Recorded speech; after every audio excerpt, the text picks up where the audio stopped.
আসসালামু আলাইকুম দর্শক, আমি আজকে একটা বেগুন ভাজি করব। তো কিভাবে করতেছি তাই আপনাদের সাথে শেয়ার করতেছি। তো বেগুনটাকে আমি সুন্দর করে পিস পিস করে কেটে নিব কেচি দিয়ে। এই বেগুন ভাজিগুলো গরম ভাতের সাথে খেতে কিন্তু খুবই মজা। যে দেখেন আমি বেগুনগুলোকে কেটে নিচ্ছি। আপনারা চাইলে দা বা বটি দিয়েও সুন্দর করে কেটে নিতে পারেন।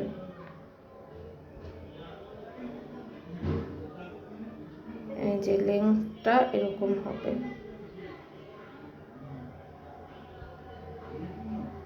এই যে আমি বেগুনগুলোকে খুব সুন্দরভাবে কেটে নিয়েছি।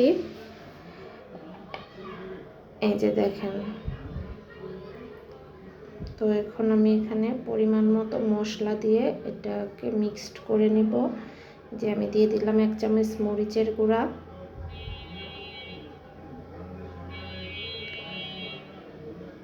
1 চামচ হলুদের গুঁড়া,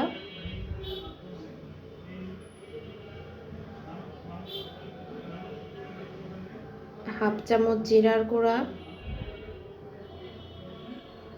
তারপরে দিয়ে নিব হচ্ছে 1 চামচ ধনিয়ার গুঁড়া। তারপরে এখানে আমি পরিমাণ মতো লবণ দিয়ে নিব।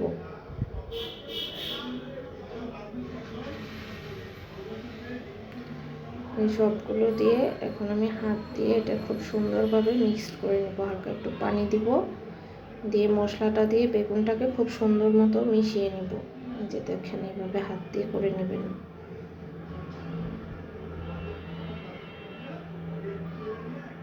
যে আমার বেগুনগুলোতে মশলা লাগানো শেষ।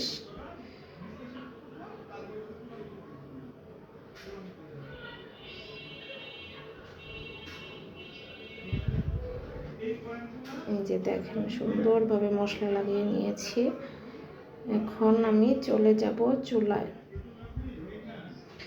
যে আমি একটা প্যান নিয়েছি, প্যানে পরিমাণ মতো তেল দিয়ে দিলাম।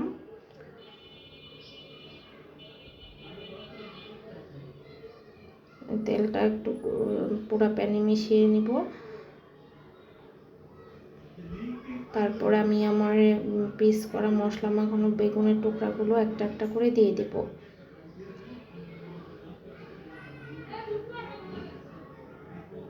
এই যে এখন আমি হচ্ছে এটা ঢাকনি দিয়ে ঢেকে দেব।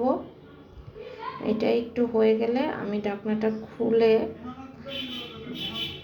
এই ভাজিগুলোকে উল্টিয়ে দিব।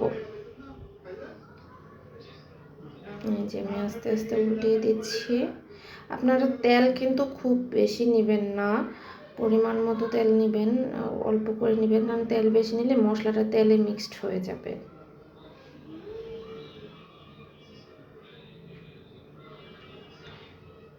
এই যে আমি এটাকে এখন আবার ঢেকে দিব।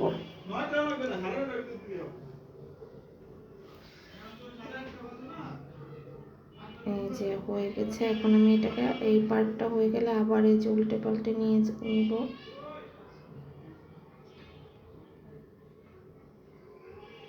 দেখেন আমার বেগুন ভাজিগুলো কিন্তু প্রায় হয়ে গেছে। আর দেখেন মশলাটা বেগুনের সাথে কি সুন্দরভাবে লেগে আছে।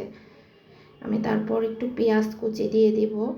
রান্নাটা যখন শেষ হয়ে যাবে শেষের দিকে পেঁয়াজ কুচিটা দিতে হবে, কারণ প্রথমে দিলে পেঁয়াজগুলো পুড়ে যাবে।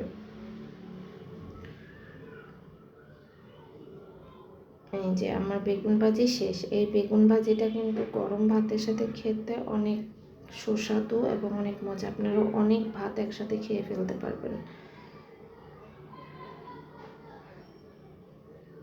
তো এই যে আমার বেগুন ভাজি রেডি। এই যে দেখেন ফাইনাল লুক।